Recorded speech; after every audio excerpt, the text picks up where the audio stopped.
Hello दोस्तों, पेवन teaching centre में आपका स्वागत है। पेन पेपर हाथ में है और टेंथ के हिस्ट्री के बुक साथ में है। बने रहे पवन टीचिंग सेंटर के साथ।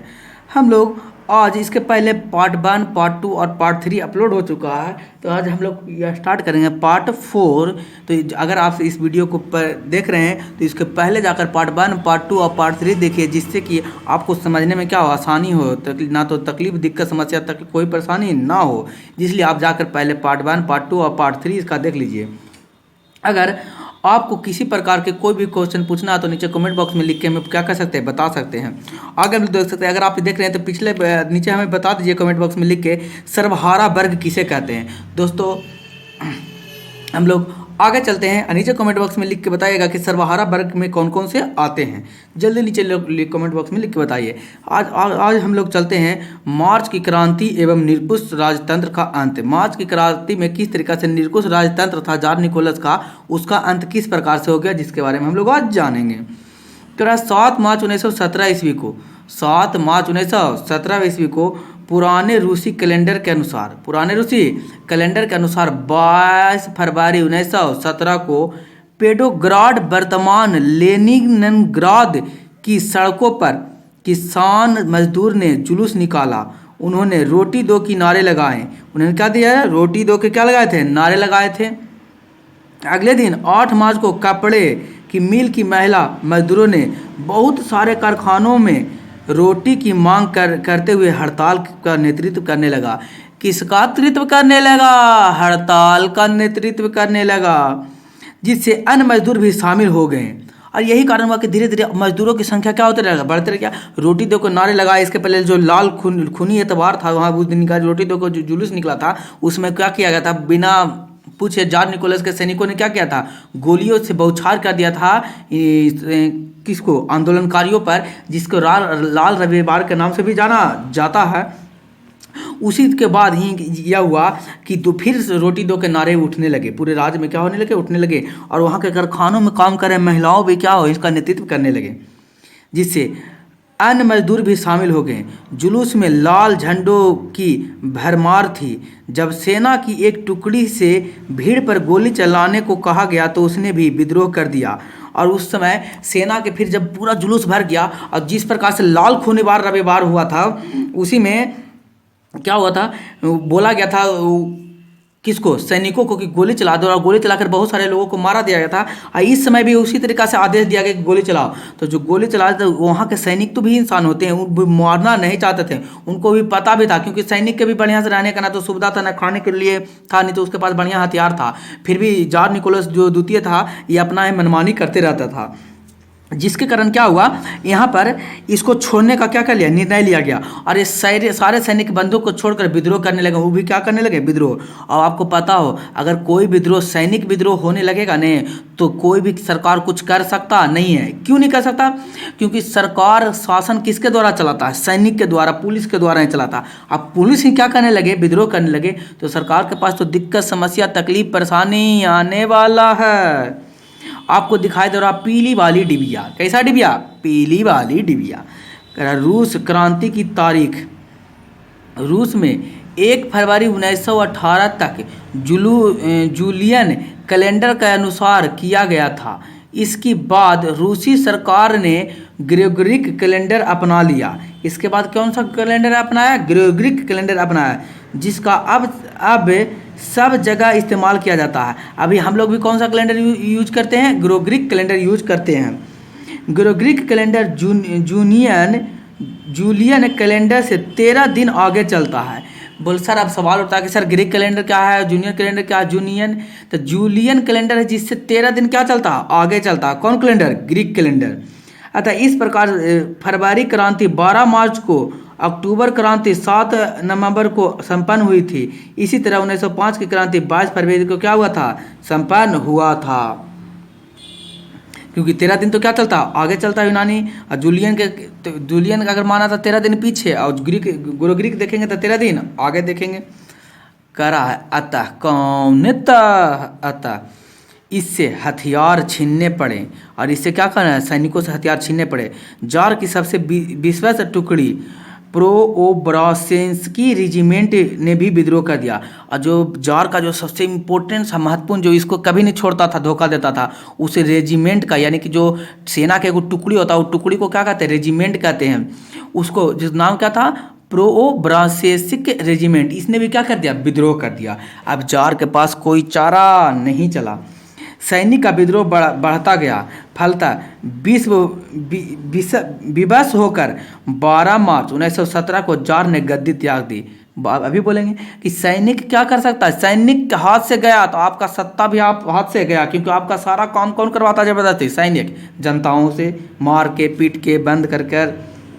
या फरवरी की रूसी क्रांति थी, क्योंकि पुराने रूसी कैलेंडर के अनुसार 27 फरवरी 1917 को दी यह घटना घटी थी। 22 मार्च घटा था कितना? फरवरी को नया कैलेंडर के अनुसार कहें 22 मार्च, क्योंकि 13 दिन जोड़िएगा था, कितना आ जाएगा? 13 दिन जैसे ही जोड़िएगा था आपको आ जाएगा कितना? 12 लगभग आ जाएगा। तो इस तरह रूस पर रोमनोव वंश की निरंकुश शासन का अंत हो गया। यानी कि क्या जार निकोलस किस वंश से थे? रोमनोव वंश से। तो रोमनोव वंश का अंत कब हुआ? 27 फरवरी 1917 को हुआ। अब सब प्रथम लोबान के नेतृत्व में 15 मार्च को एक बुर्जुआ सरकार का गठन हुआ। कौन सरकार? बुर्जुआ। कौन जुआ? बुर्जुआ सरकार का क्या हुआ? गठन हुआ। कै मार्च? 15 मार्च को। परंतु रूसी लोग ने जिस स्वतंत्रता की आकांक्षा की थी वह महज राजनीतिक स्वतंत्रता ही नहीं थी। जो रूसी जो किया था, जो राजनीतिक स्वतंत्रता के लिए किया था,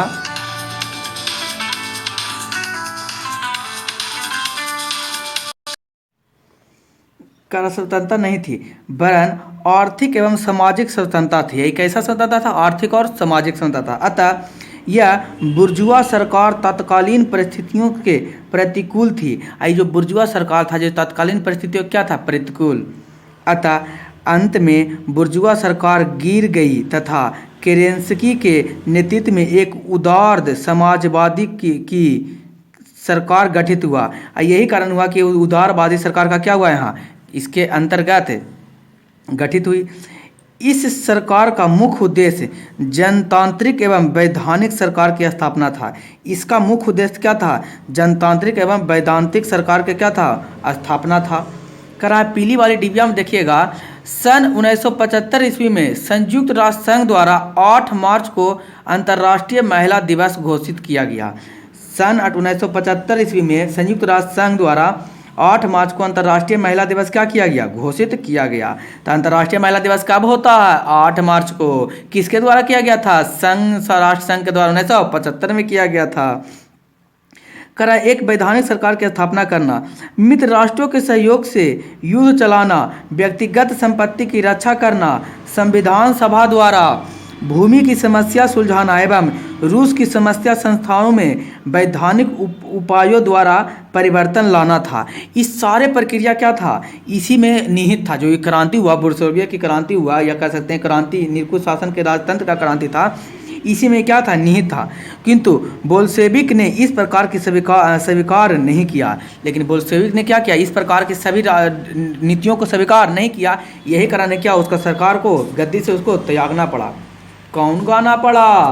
त्यागना पड़ा जी। कौन गाना? त्यागना कह रहा है। बोल्शेविक क्रांति नवंबर 1917 को। कौन क्रांति? बोल्शेविक क्रांति नवंबर 1917 को क्या हुआ, जिसके बारे में हम लोग क्या करते हैं? जानते, देखते, समझते और समझने का प्रयास करते हैं। कैसे? लेनिन। कौन? लेनिन। इसी समय रूसी के राजनीतिक मंच पर लेनिन का प्रादुर्भाव हुआ। जो लेनिन जो था उसको क्या हुआ? प्रादुर्भाव हुआ। जार की सरकार ने उसे निर्वासित कर दिया था। ये जो लेनिन की सरकार बना था, इसको जार की सरकार ने क्या कर दिया? इसको प्रभावित कर दिया।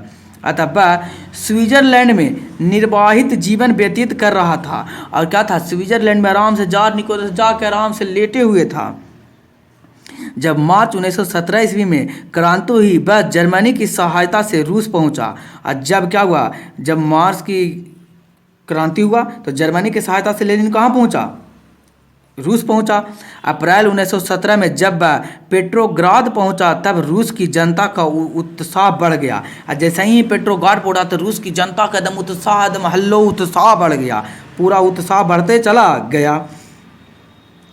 लेनिन ने घोषित किया कि रूसी क्रांति पूरी नहीं हुई। इसने कहा कि अभी रूसी क्रांति पूरा नहीं हुआ। देख लीजिए, आप ध्यान से देखिए, लेनिन जी यही हैं। इन्होंने कहा अभी पूरा रूप से क्रांति संभव नहीं हुआ, अतः एक दूसरे क्रांति अनिवार्य है। उन्होंने कहा कि एक और क्रांति अनिवार्य है। उसने बोल्शेविक दल का कार्यक्रम स्पष्ट किया जो अप्रैल थीसिस के नाम से प्रसिद्ध है। क्वेश्चन पूछेगा अप्रैल थीसिस क्या है, तो अप्रैल थीसिस यह है बोल्शेविक दल का कार्यक्रम ही क्या कहलाता है, अप्रैल थीसिस कहलाता है। लेनिन ने 3 नारे दिए, भूमि, शांति और रोटी का। 3 नारा दिया। कौची दिया? 3 गो। भूमि दो, शांति दो और रोटी दो। कौची दो? भूमि दो, रोटी दो, शांति दो। वो भूमि की बात नहीं कर रहे हैं, नहीं वो शांति की बात कर रहे हैं, है ना? आप समझ रहे होंगे भूमि, रोटी, शांति के बारे में क्या। लेनिन ने बल प्रयोग द्वारा केरेंस्की सरकार को उलट देने का निश्चय किया। ये बल द्वारा क्या किया? इस केरेंस्की सरकार को उलट देने का निश्चित किया। सेना और जनता दोनों ने उसका साथ दिया। और सेना जो जनता था उसने दोनों ने भरपूर रूप से इसका क्या दिया? साथ दिया। 7 नवंबर 1917 ईस्वी को, कब की बात है? 7 नवंबर 1917 ईस्वी को पुराने रूसी कैलेंडर के अनुसार, क्या इसके अनुसार? पुराने रूसी कैलेंडर के अनुसार 25 अक्टूबर 1917 को बोल्शेविक ने पेट्रोग्राद के रेलवे स्टेशन, बैंक, कौन घर, डाकघर, कौन फोन, टेलीफोन, कौंद्रा केंद्र, टेलीफोन केंद्र, कौन हरी कचहरी तथा अन्य सरकारी भवनों पर अधिकार कर लिया। केरेंस्की रूस छोड़कर भाग गया। केरेंस्की क्या था? जो रूस छोड़ के क्या हो गया? फुर्र हो गया। इस प्रकार रूसी की महान बोल्शेविक क्रांति, इसे अक्टूबर क्रांति कहते हैं। यही कारण हुआ रूसी के महान बोल्शेविक क्रांति क्या कहलाता है? अक्टूबर क्रांति के नाम से जाना जाता है। संपन्न हुई। अब शासन की बागडोर बोल्शेविक के हाथ में आ गई, जिसका अध्यक्ष लेनिन बन गया। इसका अध्यक्ष कौन बन गया? लेनिन बन गया। तथा ट्रास्टिक इस सरकार का विदेश मंत्री बन गया। और ट्रास्टिक इस सरकार का क्या बन गया? विदेश मंत्री। कौन मंत्री? विदेश मंत्री। नीचे में कमेंट बॉक्स में लिख के बता सकते हैं कि भारत के विदेश मंत्री भी कौन है। नीचे गूगल करिए, यूट्यूब कीजिए, जो कीजिए, लेकिन हमें नीचे कमेंट बॉक्स में लिख के बताइए। विश्व में पहली बार शासन सत्ता सर्वहारा वर्ग के हाथों में आ गया। अब विश्व में पहली बार ऐसा हुआ कि सत्ता क्या हुआ? सर्वहारा वर्ग। सर्वहारा वर्ग में होता कुछ, किसान होते हैं, गरीब लोग होते हैं, किसके वर्ग कहलाता? सर्वहारा वर्ग कहलाता है। करा देश में पहली बार ऐसा हुआ था। करा सत्ता पर कब्जा करने के पश्चात लेनिन और बोल्शेविक दल, कौन? लेनिन और बोल्शेविक दल का उत्तरदायित्व और भी बढ़ गया। सत्ता में आने के बाद लेनिन के समक्ष कई जटिल समस्याएं आई। जब सत्ता में आया, जब सत्ता में बनाने लगा, सत्ता पर अपना कार्य जमाने लगा, बैठ के अपना करने लगा, तो बहुत सारे समस्याएं आए। परंतु उसने बहुत हद तक इन समस्याओं का निराकरण करने की कोशिश की। और बहुत हद तक इस सारी समस्याओं को क्या करने लगा? निराकरण करने की कोशिश की। सर्वप्रथम उसने जर्मनी के साथ बेस्टोक्स्क की संधि की। और सबसे पहले इसने जर्मनी के साथ किसकी संधि की? बेस्टोक्स्क का संधि किया। इस संधि में सोवियत रूस को लगभग 1/4 भूभाग गंवाना पड़ा। और यही कारण हुआ कि सोवियत रूस के 1/4 भाग को क्या करना पड़ा? गंवाना पड़ा। परंतु लेनिन प्रथम विश्व युद्ध से बाहर हो गया तथा उसने अब आंतरिक समस्याओं पर अपना ध्यान केंद्रित किया। और यही कारण है कि वो अपने आंतरिक समस्याओं पर क्या किया? ध्यान केंद्रित किया। इसी समय रूस में गृह युद्ध की समस्या भी उत्पन्न हुई है। और यही समय क्या हो रहा था? रूस में गृह युद्ध मतलब कुछ घर में आपस में, रूस में ही आपस में इस राज्य के उस राज्य में क्या हो रहा? लड़ाई हो रहा। उसी को क्या कहते हैं? गृह युद्ध कहते हैं। जिसमें अमेरिका, जापान, ब्रिटेन और France, America, Japan, Britain, France, America, Japan, Britain, France ने क्या करने लगा? हस्तक्षेप करते हुए सोवियत रूस पर आक्रमण कर दिया। इन्होंने इसको हस्तक्षेप करते हुए किस पर आक्रमण कर दिया? सोवियत रूस पर आक्रमण कर दिया। कौन आक्रमण? परंतु लेनिन ने सहायपूर्ण इस विरोधी का सामना किया। टॉस्ट्री के नेतृत्व में एक विशाल लाल सेना गठित किया गया। ध्यान देने के बाद क्वेश्चन पूछेगा कि लाल सेना किसने गठन किया था? टॉस्टिक के नेतृत्व में लाल सेना का गठन हुआ। लाल सेना किसके नेतृत्व में गठन हुआ था? टॉस्टिक ने कौन सा सेना गठन किया था? लाल सेना गठन किया।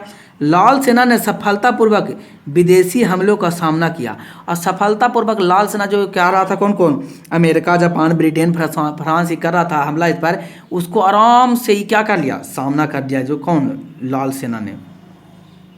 दूसरी तरफ आंतरिक विद्रोह को दबाने के लिए चेका नामक गुप्त पुलिस संगठन बनाया गया। कौन का? चेका। अजी कौन का? चेका नामक गुप्त पुलिस गठित किया। यह अचानक छापा मारकर विद्रोहियों को गिरफ्तार कर ली थी। यह अचानक क्या किया? छापा मारा और छापा मार के विद्रोह जो कर रहा था ना उसको क्या करता था? गिरफ्तार कर लेता था। इस तरह लेनिन आंतरिक विद्रोह को दबाने में सफल हुआ। यही कारण से क्या हुआ? लेनिन जो आंतरिक मामले में जो था विद्रोह में, उसको दबाने में क्या रहा? सफल रहा। कौन फल रहा? सफल रहा। लेनिन ने एक शक्तिशाली केंद्रीय सत्ता की स्थापना की। और लेनिन ने एक केंद्रीय शक्तिशाली जो केंद्र में जो सत्ता था, सरकार था, उसको बहुत शक्तिशाली बनाया। सन 1918 में विश्व का पहला समाजवादी शासक स्थापित करने वाला देश रूस का नया संविधान बनाया गया। इस देश का क्या था? पहला और नया संविधान था। देश का क्या था? पहला और नया संविधान के रूप में बनाया गया। कब? 1918 में। क्वेश्चन पूछेगा कब संविधान बना? रूस में 1918 में बना। इसके द्वारा रूस का नाम सोवियत सामाजिक गणराज्य का समूह, क्या नाम पड़ा इसका? सोवियत समाजवादी गणराज्य, जिसको कहते हैं यूएसएसआर, हिंदी में कहते हैं सोवियत सामाजिक गणराज्य, यूएसएसआर, सोवियत सामाजिक गणराज्य के रूप में परिवर्तित किया गया। लेनिन ने नए राज्य में प्रतिनिधित्व सरकार की व्यवस्था की। लेनिन क्या किया? नए सरकार में प्रतिनिधित्व सरकार की व्यवस्था की। राजनैतिक संगठन के सबसे निचले स्तर पर, राजनीतिक संगठन के कौन स्तर पर? सबसे निचले स्तर पर सोवियत नामक अस्थायी समितियों बनाएगी। सोवियत नामक क्या बनाया गया? अस्थायी समिति बनाएगी। सभी सोवियत के सदस्यों को मिलाकर एक राष्ट्रीय कांग्रेस का गठन किया गया। और सभी जितना भी था सोवियत संघ, उसको सबको क्या किया गया? गठित करके एक राष्ट्रीय क्या गया? कांग्रेस का गठन किया गया, जिसकी कार्यकारिणी शक्ति एक केंद्रीय समिति को सौंपा गया। इसका कार्यभार सब किसको सौंपा गया? कार्यकारी समिति को सौंपा गया। लेकिन लेनिन इस समिति का अध्यक्ष था। लेनिन ही इस समिति का अध्यक्ष था। मंत्रिमंडल के सदस्यों का चुनाव इसी समिति के द्वारा होना निश्चित हुआ। और जब मंत्रिमंडल बनेगा, नया संविधान बनेगा, तो नया लोग नेता बनेंगे, उस मंत्रिमंडल बनेगा, उस मंत्रिमंडल का चुनाव किसके द्वारा होगा? इसी द्वारा होगा। लेनिन ने नए संविधान द्वारा 18 वर्ष से अधिक उम्र वाले वैसे सभी नागरिकों को मताधिकार प्राप्त प्रदान किया गया जो उत्पादन श्रम द्वारा अपनी जीविका चलाते थे, इसकी तरह काम करते थे। यानी ऐसे लोगों को लेनिन ने क्या कर दिया? 18 वर्ष से उम्र अधिक है और जो क्या करते हैं? अपना काम करते हैं, बेरोजगार है उसको नहीं, काम करते हैं, उसको सबको क्या करना पड़ेगा? वोट देने का मताधिकार, मतलब कुछ होता है, वोट देने का अधिकार प्रदान किया गया। कह रहा अजी कौन रहा है? कह रहा है अधिकार को संवैधानिक अधिकार बनाया गया। इस अधिकार को क्या बनाया गया? कि वोट देने का मताधिकार देने का संवैधानिक अधिकार रहेगा। ये किसने बनाया? लेनिन ने बनाया। उत्पादन के साधन पर निजी स्वामित्व समाप्त कर दिया गया। उत्पादन के साधन पर निजी स्वामित्व उत्पादन कर दिया गया और उद्योग पर मजदूरों का नियंत्रण स्थापित किया गया। और उद्योग पर क्या है? मजदूरों का नियंत्रण स्थापित किया गया। बैंकों, बड़े बड़े उद्योगों, जल परिवहन एवं रेलवे का राष्ट्रीयकरण किया गया। इस सारा चीज़ का क्या किया गया? राष्ट्रीयकरण किया गया। रेलवे, जल, परिवहन को सब राष्ट्रीयकरण मतलब कुछ ही कहने का मतलब ये राष्ट्र का हो गया, यानी कि पूरा सरकार का हो गया। किसी एक ना, पहले किसी एक वो पूंजीपति का हुआ करता था। जैसे पहले अभी सरकार का, यहाँ भारत के रेलवे की बात करते हैं, भारत का रेलवे क्या था पहले? राष्ट्र का। लेकिन अब क्या किया गया? पूंजीपति का लोग को दिया जा रहा है। सोचिए किस तरीका से जा रहा है। शिक्षा पर से चर्चा का अधिकार समाप्त कर उनका भी राष्ट्रीयकरण कर दिया गया। शिक्षा पर से चर्चा का अधिकार कर राष्ट्रीयकरण कर दिया गया है। इसी तरह लेनिन ने शासन के नियमों में परिवर्तन करने के साथ ही बोल्शेविक दल का नाम बदलकर साम्यवादी दल कर दिया गया। और लेनिन ने क्या किया? जो उसका नाम था उस पार्टी का, जैसे बीजेपी, कांग्रेस है, जेडीयू है, आरजेडी, यही सब है, उस प्रकार से नाम था, उसको बदल कर क्या, उसी प्रकार से यहाँ का दल का नाम था बोल्शेविक दल, इसको नाम बदल कर क्या कर दिया गया? समाजवादी दल कर दिया गया। और लाल रंग के झंडे पर हसुआ और हथौड़ा का सुशोभित कर दिया गया। और इसका क्या हो गया सिंबल? लाल रंग के झंडे पर हसुआ और हथौड़ा, क्योंकि हसुआ किसको प्रदर्शित करेगा? लाल रंग क्या हुआ था? जब रोटी दो भूमि दो, है ना जी, रोटी दो भूमि दो का नारा लगा था तो लाल झंडा हुआ था। और क्या इसमें कौन कौन थे भाग लिए थे?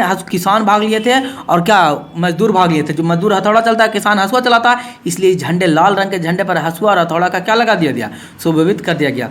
का राष्ट्रीय झंडा तैयार किया गया, राष्ट्रीय झंडा बन गया। उसके बाद ये झंडा समाजवाद का प्रतीक बन गया। यही झंडा किसका प्रतीक बन गया? समाजवाद का प्रतीक बन गया। दोस्तों, अगर आप इस वीडियो पर नए हो इस चैनल पर, तो वीडियो को लाइक, शेयर और सब्सक्राइब करना ना भूलें।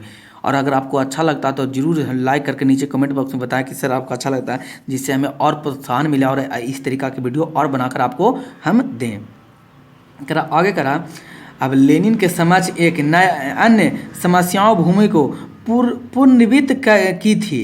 उसने एक आदेश जारी किया जिसके तहत बड़े भूस्वामित्व की भूमि किसानों के बीच पुनर्निर्मित किया गया था। जो इसका भूमि का नीति था, ये क्या क्या निर्मित किया गया। हालांकि किसानों ने भूमि पर पहले से ही कब्जा कर रखा था, और किसानों ने भूमि पर क्या किया था? पहले से कब्जा कर लिया था।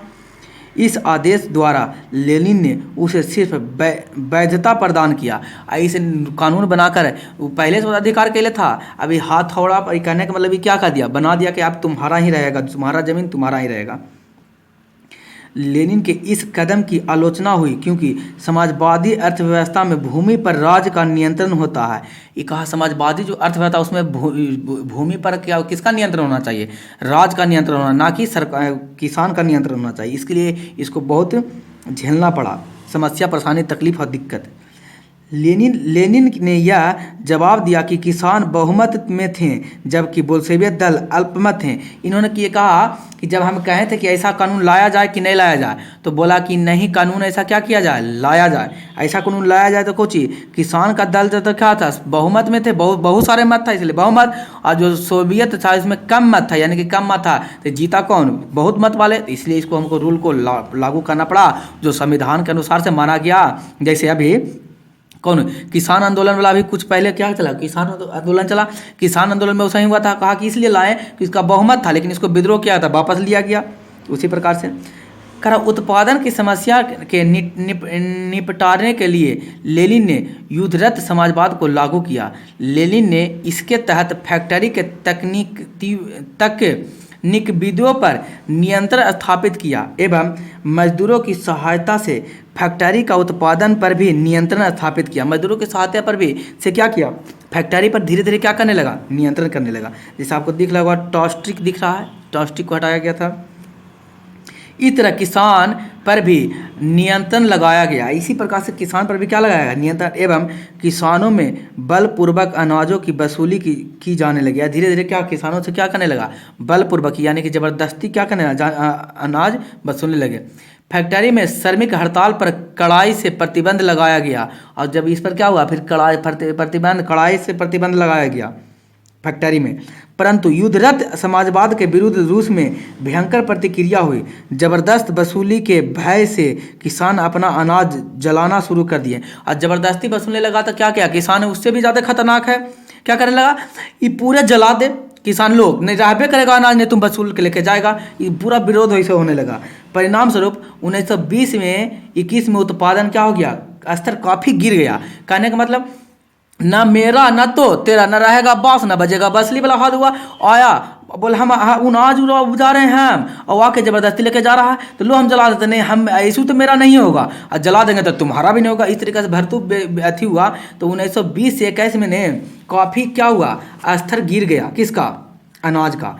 करोड़ों लोग सामने जीवन मरण का प्रश्न आ खड़ा हुआ, और लोगों करोड़ों लोग मरने लगे, भूखे मरने लगे, ये प्रश्न आ गया।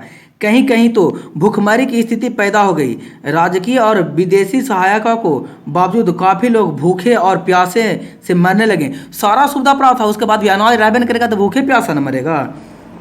क्रांति विरोध नारे से सुनाई पड़ने लगे। अतः लेनिन ने अपने नीति संशोधन किया, जिसका परिणाम था नई आर्थिक नीति, जिसको एनईपी कहते हैं, न्यू इकोनॉमिक पॉलिसी। इसने लेनिन ने क्या किया, इस विरोध को रोकने के लिए, इस विरोध को से बचने के लिए एक नई आर्थिक नीति लाया, जिसको कहते हैं न्यू इकोनॉमिकल पॉलिसी, जिसको कहते हैं एनईसी कहते हैं। ये एनईसी नई आर्थिक नीति को हम अगले वीडियो में पढ़ेंगे। तो दोस्तों, अगर आप इस पवन टीचिंग सेंटर पर पहली बार, इस चैनल पर पहली बात है, तो लाइक और शेयर और सब्सक्राइब करना ना भूलें, और अपने दोस्तों के साथ बने, क्योंकि आने वाला है आने वाला समय में भौकाल से आने वाला, जिससे क्या होगा, आपको मैट्रिक के एग्जाम में आपको बहुत ही क्या मिलने वाला है, प्रश्न आने वाला नहीं, वहीं से छपने वाला है। तो आपको, अगर आप इस वीडियो का अंत तक देख रहे हैं तो आपका धन्यवाद।